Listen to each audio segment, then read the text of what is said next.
Channel पर नई है to subscribe and like comment share जरूर करें। दीप्ति के अंदर जाते ही आर्या ने सभी बर्तनों को ले जाकर साफ किया और फिर कुछ सब्जियां निकाल कर उन्हें ठीक कर दिया। फिर किचन में पोछा लगाया और वापस आकर सोफे पर बैठ गई। उसने एक दिन में करीब 30,000 खर्च कर दिए थे, या शायद उससे भी ज्यादा। उसने हिसाब लगाने के बाद कल के लिए कपड़े निकाले और सोने से पहले एक बार जाकर दीप्ति को देखा। दीप्ति ने अपने ऊपर से ब्लैंकेट को हटा दिया था और सो चुकी थी। आज सोने के बाद भी उसके चेहरे पर स्माइल थी। आर्या ने आगे बढ़कर उसे ब्लैंकेट से कवर किया और बाहर आ गई। अगले दिन आर्या करीब 5 बजे उठ चुकी थी। उसने किचन में जाकर सब्जियों को काटा और फिर घोड़ी खीर के साथ ही रोटियां बनाई। दीप्ति नींद से उठ जाती, इससे पहले ही आर्या ने सारा खाना बना लिया था। दीप्ति को जब खाने की खुशबू आई तो वह नींद से जाग गई। उसके दिमाग में खाने के ख्याल ही दौड़ रहे थे। उसे लग रहा था कि यह खुशबू उसके सपनों से ही रही है। लेकिन जब उसने किचन में जाकर देखा, खाने में रोटी सब्जी और थोड़ी खीर थी। दीप्ति यह सब देखकर हैरान रह गई, क्योंकि उसे पता था खाना बनाना भाता ही नहीं था उसकी दीदी की। तो फिर यह अचानक चमत्कार कैसे हो गया? उसने शक भरी निगाहों से आर्य की तरफ देखा और फिर उन बनाई हुई सब्जियों की तरफ। उसने शक करती हुए कहा, ये सब आपने बनाया है? आर्या उसके सवाल पर सब बता नहीं थी। उसे भी पता था कि आर्या को खाना बनाना नहीं सकती थी, कि वह आर्या नहीं बल्कि नैना थी। उसने लड़कों के साथ रहकर 12 साल की उम्र से ट्रेनिंग स्टार्ट की थी, जिस वजह से ट्रेनिंग में उसने खाना पकाना भी सीख लिया था। वह कभी भी अपने लिए खाना नहीं बनाती थी। ट्रेनिंग के बाद शायद ही कभी उसने किचन में कदम रखा था, लेकिन फिर भी उसे खाना बनाना याद था। दीप्ति हैरानी से खाने की तरफ बढ़ी और उसने उस सब्जी को थोड़ा चखकर देखा। जैसे ही सब्जी का स्वाद उसकी जबान पर आया, उसके जबान से अपने आप निकल गया, वाह दी, आप तो ऑलराउंडर हो। आपने इतनी अच्छी सब्जी कैसे बना ली? मैं अभी वापस आती हूँ, मेरे लिए बचा कर रखना। इतना बोलकर वह बाथरूम की तरफ भागने लगी। अभी 7 बजे बज चुके थे। आर्य ने पहले ही नहा लिया। उसने धीरे धीरे सब्जी, रोटी और खीर को प्लेट में परोसा और दीप्ति के लिए और अपने लिए निकाल कर बाहर लेकर आ गई। किचन छोटा होने की वजह से अंदर बैठना मुश्किल था। वह दोनों बाहर ही खाना खाती थी। दोनों ने जल्द ही अपना खाना खा लिया और दोनों ने मिलकर जल्द ही साफ किए। फिर दीप्ति अपने रूम में चली गई।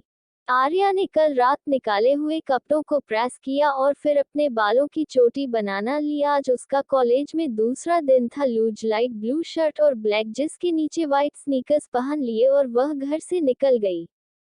आर्या का आज कॉलेज का दूसरा दिन था। कॉलेज में इंटर करने के बाद आज उसने फिर उसी तरह रुद्र को आते देखा। वह हैरान थी, जो लड़का कभी कभार ही कॉलेज को अपने दर्शन देता था, वह आजकल हर रोज आने लगा है। आखिर बात क्या है?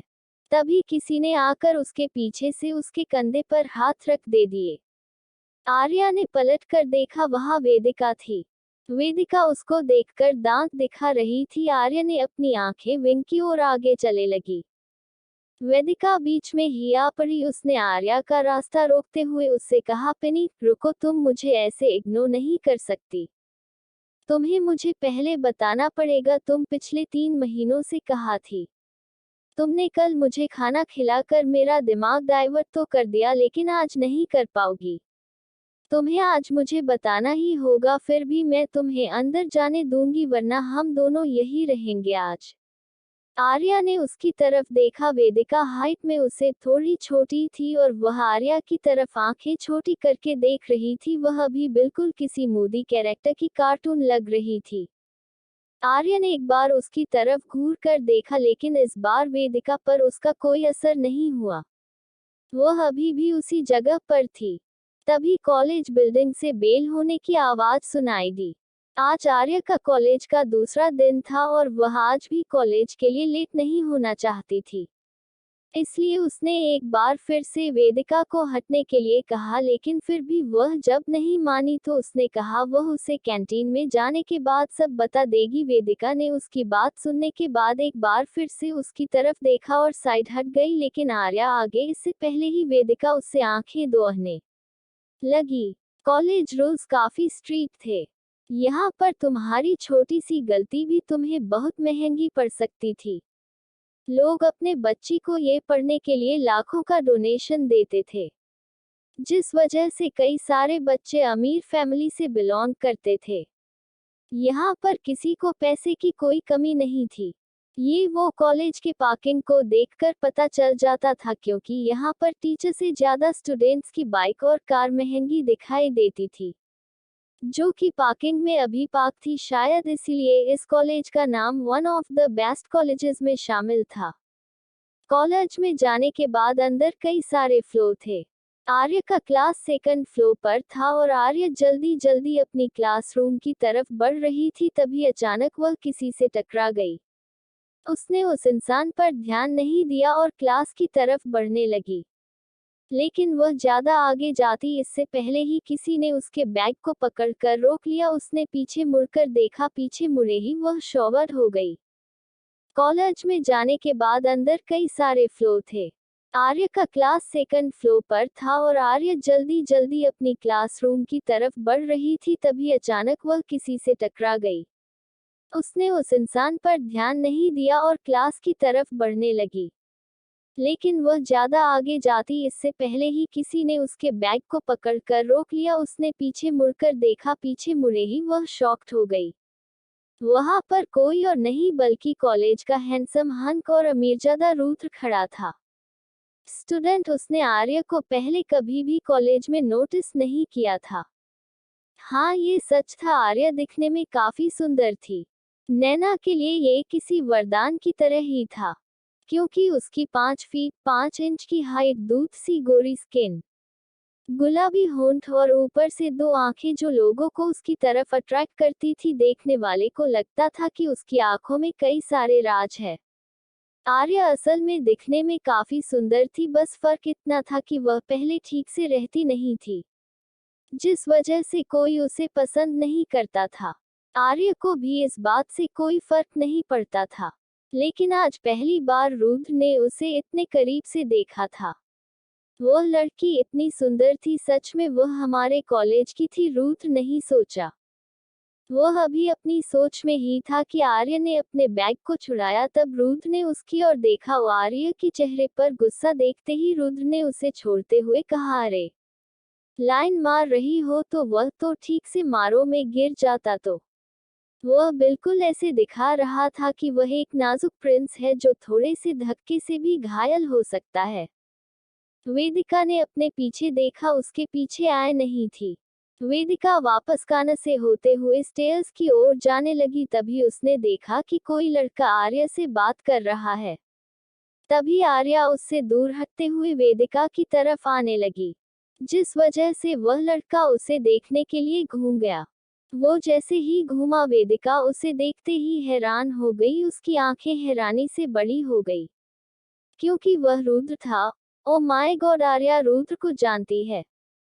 वेदिका ने आर्य से पूछा। आर्य ने अपना सर ना में हिलाया और क्लासरूम की तरफ बढ़ गई।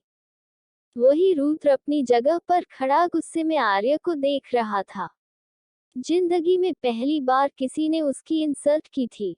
जब रुद्र ने उससे सवाल किया तो आर्या ने जवाब में कहा कि उसे अपनी शक्ल जाकर आईने में दिखनी चाहिए। बिल्कुल बंदर की तरह लगा, बहुत चिढ़ चुका था।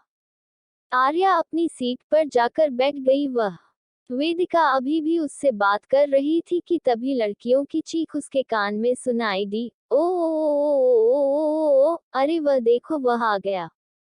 लड़कियों की इस बात को सुनकर आर्या ने अपनी आंखें उठाकर देखा तो कोई और नहीं बल्कि रुद्र था। वह उसी की क्लासरूम के अंदर आ रहा था। उसने अंदर आते ही स्टाइल से अपने बालों से हाथ फिराया और फिर जाकर अपनी सीट पर बैठ गया। उसके बैठने के बाद सभी लड़कियां मधुमक्खी की तरह उसके आसपास भिन भिनाने लगी।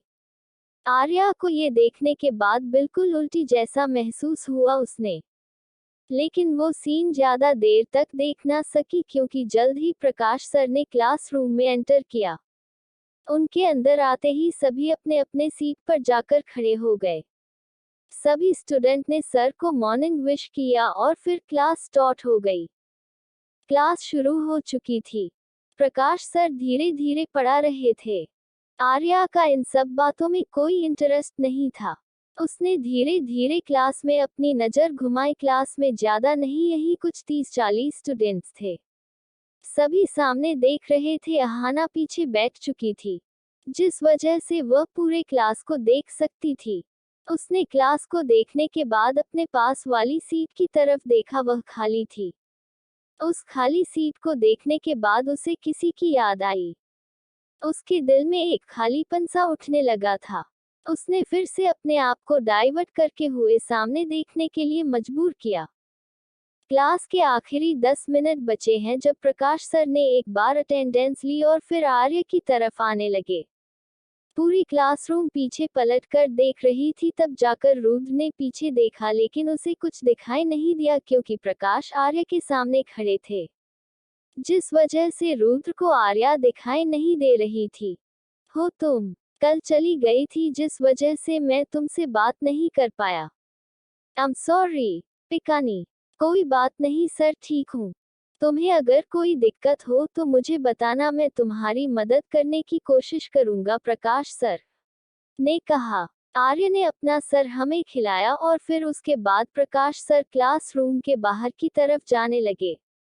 वह जैसे ही आर्य के सामने से हटे तो रुद्र ने आर्य की तरफ देखा। उसे देखते ही रुद्र के जबान से निकाला, अरे यार, ये लड़की मेरी क्लासमेट है।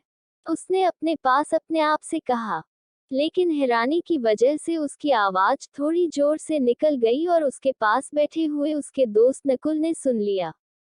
जैसे ही रुद्र को इस बात का एहसास हुआ तो उसने नकुल को देखा और उसने अपना सिर नीचे किया। वेलकम गाइस, हमारे चैनल पर नई है to subscribe and like comment share जरूर करें ताकि आगे की स्टोरी आप लोगों के बीच अपलोड कर सको।